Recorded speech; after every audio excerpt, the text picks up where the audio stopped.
standing there. We're all, Seth and I are going to have to shave by the time this is over. So we left off with a story about Evan Scruton and how he was not afraid of other people. He didn't let them limit him. And then we talked about Christopher Kelsey and his experience with not letting your own fears limit you. Now, both of those people were older on the team and they were big varsity runners that they had been around for a while, so they had had time to practice this. Just so you guys know that it's not just something that is for the older upperclassmen, I have another story, and this one's about a freshman girl. Her name was Rachel Salmon, and it was track season of her freshman year. She had qualified for the state meet in the mile. And a lot of people get to the state meet and they kind of think, wow, this is so much bigger than anything I've raced before. Even if that's not true, they think this race is going to be so much faster, even if it's people that have ran the same time as them. They just expect, this is the state meet, I don't know if I can do this. People get scared. And Coach had told her, if I remember correctly, before this race, Rachel, just kind of sit back and let them take it out. Rachel didn't care who was in that race. Rachel led that mile. Rachel kept leading that mile. And once people challenged her, she fought back. She didn't win, but she got third. She got third place. No one in that race was going to intimidate her. There was no fear that day. She was a freshman. This can be any of you. All you have to do is learn how to make yourself think in a fearless way. It's about the attitude you take. And the best part about all of these stories is none of these people know that these stood out to me and that I'm here telling these stories. They didn't realize when they were doing it that they were making an impact, and this is something that I would remember and be telling other people about. They were just doing what they had learned from Coach Weinheimer and what they had been practicing at camp, during practice, during other races, during school. They just practiced becoming fearless. They practiced taking things that scared them from others and from themselves and changing it to a way to get excited. So we have this whole week left. It's only Tuesday. That's a lot of camp time for you guys to practice this. So can we get some examples of ways, things that might scare you at camp, and ways we can help each other to get excited about that challenge, facing the challenge instead of letting the challenge kind of limit what we can do. Yeah, Olivia? Normally we have recruiters and workup, but we don't see a pretty big Yeah. Yeah.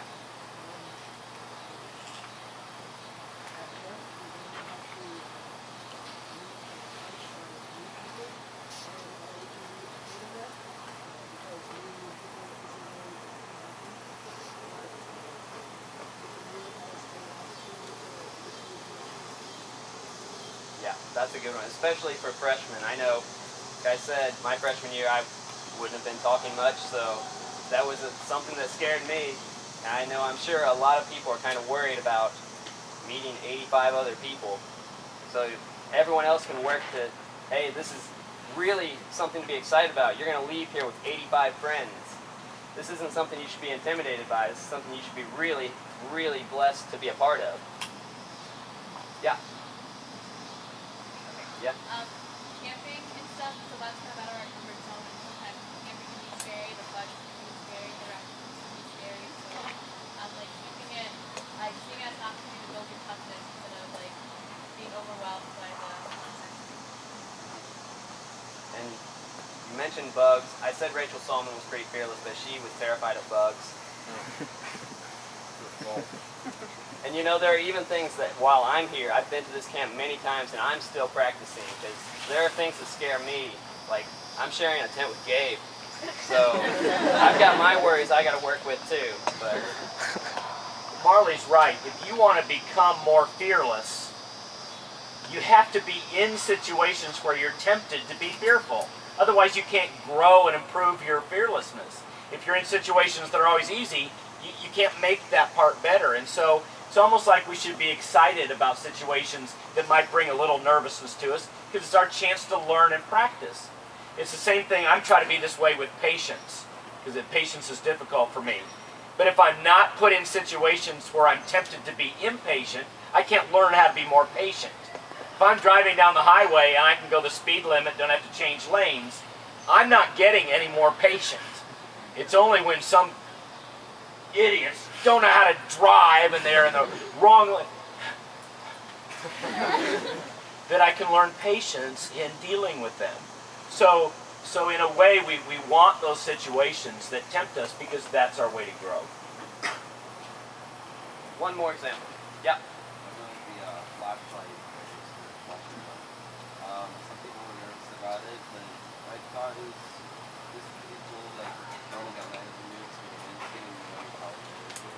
It's really cool. Yeah. And any other like big things that happen in this camp week that maybe the freshmen don't know about, or just new people in general don't know about. Maybe if they read it and they're kind of worried about it, like they see a big number next to one of the workouts, maybe they could ask someone who's been here before and they can tell them, yeah, actually this isn't bad, that was fun, and help each other to become fearless too. Like Coach said, we have to surround ourselves with positive people that want to support us and want to help us more than we realize we can help ourselves for a while. Yeah, Jonathan had a really good example, because for some people the flashlight relay feels like it could be kind of fearful. It's dark and you don't know the park that well and you're just uncertain. But for most people, that's one of their favorite memories of camp. And don't worry, it's not like you're going to get lost forever. Everybody has always come back at some point. Now the longest has been Coach Edwards. He just found his way back from the flashlight relay, so he was lost for 18 years.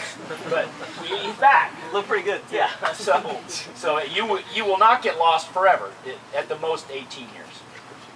Does that help, you think? Oh yeah. Okay. I'm just trying to be comfortable. You know me. We're sensitive because we're English teachers.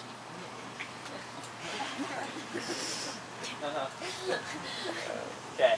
And then I think Science teachers. Coach Edwards kind of touched on this a little bit, but some people don't understand it and they won't adopt this fearless attitude because it's difficult. And some days you just wake up, you put your head down, you grind away at the challenge. And write this down.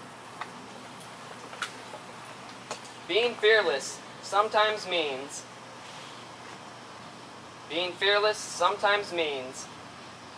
giving it everything you have,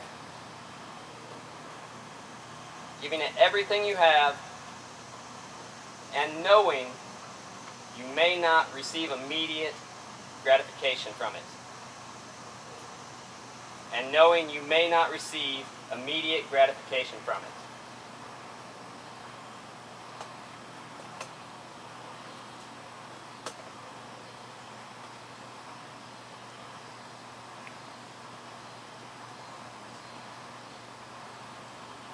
But even knowing that it's very difficult, why is it that it is important to have this fearless attitude?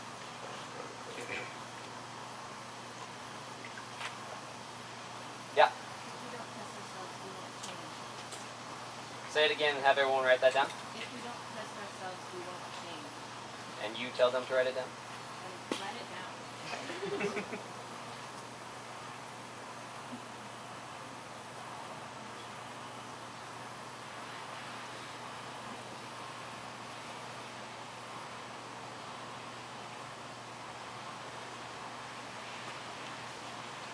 Elijah. Do you want to be average or do you want to be above average? Kind of a thing that if you decide I don't want to be fearless, how are you going to become above average in life? Not just in life. Say that again and louder and in a way that people will be able to write it down. Wow, that's a challenge. Say it louder again in a way people will be able to write it down. Yeah.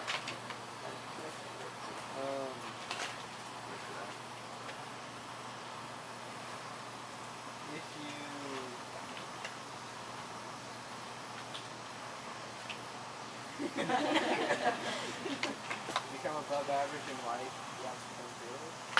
Okay, tell them to write it down Write it down. in a loud, commanding voice. Write it down! What are we writing down? And then repeat That it again. sounded like Anna pretending to be Briley on that one. Okay. To become above average, you have to become fearless. To become above average, you have to become fearless.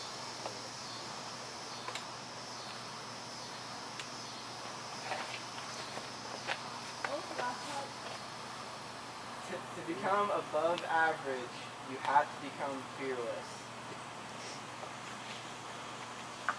Marley. Okay, we shared this at Jack and Max, but here's like another quote from like the same like vein of this one. I think that like another one to be shared. Courage is not the lack of fear. Courage is not the lack of fear, but the awareness that something else is more important. Okay, I'm gonna repeat that. Courage is not the lack of fear, but the awareness that something else is more important. And then, yeah, write that down if that speaks to you. And then, so like basically like fear isn't important, so you shouldn't like worry yourself with things like fear. You can focus your energy into other things. Can you say it one more time? Okay, courage is not the lack of fear, but the awareness that something else is more important. And the way I see that one is, even if like a challenge is in your face and it seems scary, something may be more important. You may be trying to be a team leader, and you have to keep face, and you have to not be nervous in front of everyone else. That way they'll follow you. If you break down and you're the leader, you've lost the battle. So sometimes something is more important than fear. You have to get over it because of other reasons. Okay. And then I think that even though being fearless is tough, the reason you have to hang on to it is the number one issue that we started with. Someone, let's see, Emmy, will you read the number one issue and everyone write it down again? When facing challenges in life, your best chances for success will come from approaching it with a fearless attitude. So when facing challenges in life, your best chance for success will come from approaching it with a fearless attitude.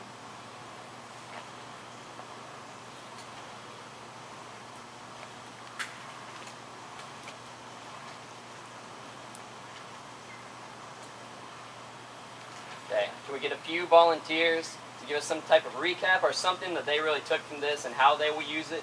Unless you want to add something, Coach. You're doing great.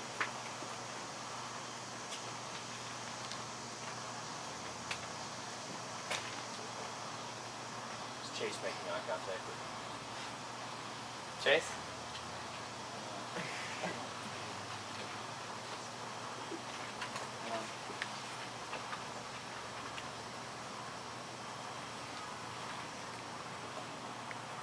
Okay, No pressure.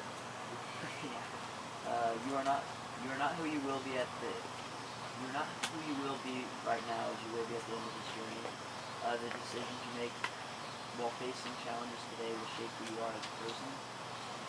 I take that as you have to really embrace change and know that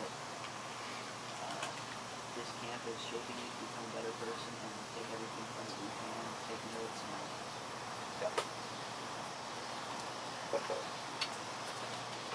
Anyone else with other thoughts? Something similar to that? Yeah.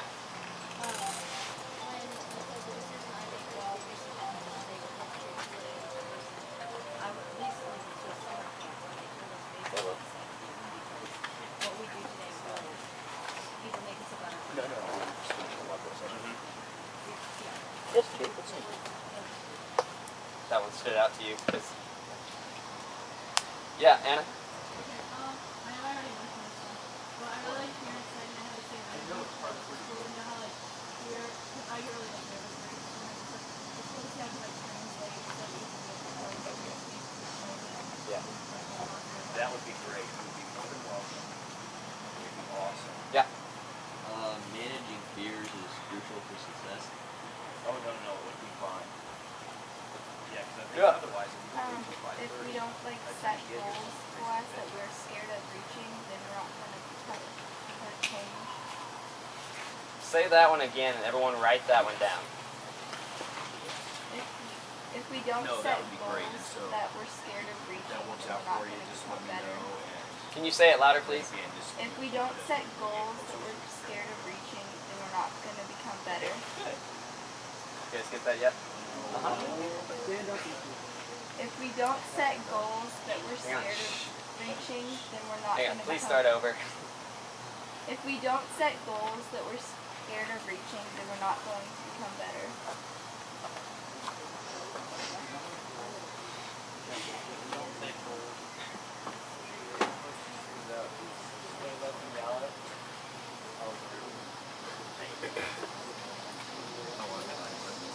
You guys still not getting it over there? Evan, did you get it?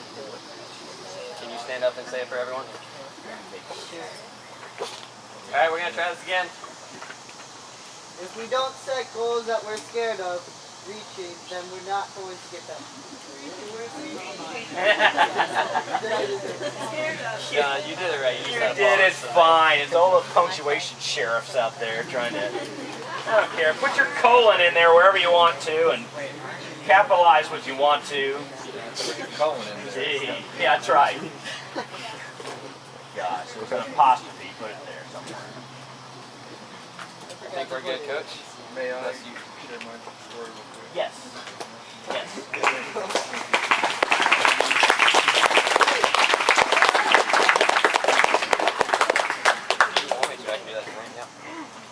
All right, I'm going to tell you a quick but very good story about a young man of whom I am very proud.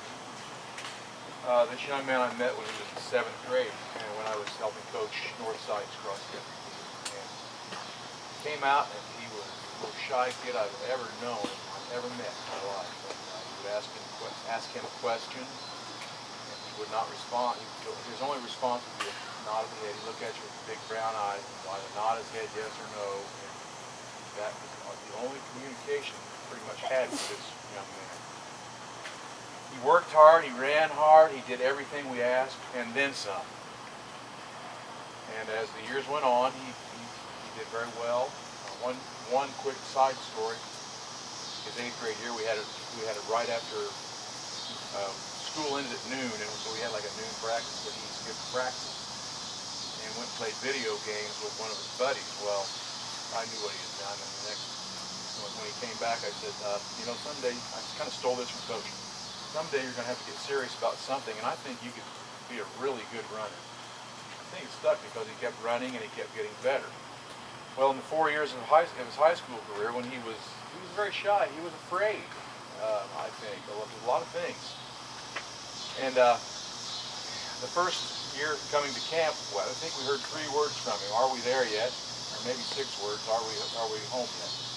The rest of the week, it was big brown eyes, but he still worked hard. Years went on, he started gaining more confidence, and he became more outgoing and more of a leader of his peers, his teammates, because he led by example as opposed to vocal leadership. He led by example. He worked hard every day, every single day. And now that he is getting close to finishing college, he is a very eloquent, very well-spoken, very confident young man who's still working on that fear, but he's used that fear to become a tremendous person. And as he ages and keeps going through this growth, he will be a very good educator and coach. And that young man whom I am referring is none other than our Mr. Kyle Burden right here. A great young man, and I'm very proud of him. That's the story about that. One other thing, since we're talking about fear, one of the greatest presidents in the history of the United States, Franklin Delano Roosevelt. Does anyone know his famous quote? Tell us, Jonathan. I mean, Richard. That's right. How many of you have heard that? The only thing we have to fear is fear itself, and that's just so simple but yet so poignant. And coming from a person who struggled with polio and led our country for what, 12 years, 16 years was it? Led our country through the Great Depression, through World War II, through so many different difficult times with polio and very poor health, but he was always strong, and that's his quote. So you may write that down too if you like. Thank you very much, Coach.